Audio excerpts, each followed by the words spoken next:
Hi! In front of me is POCO M4 and today I would like to show you how you can connect it using Bluetooth.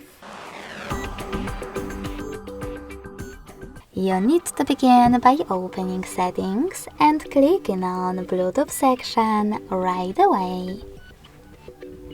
Now you can tap on gray switcher next to Bluetooth to activate it and just wait for available devices to show up. When they do, click on the one that you wish to connect to. Then select Pair and wait for the other device to accept your connection request. As you can see, my devices were successfully connected.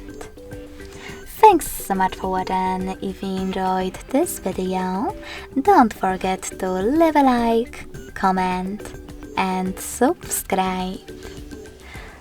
Bye!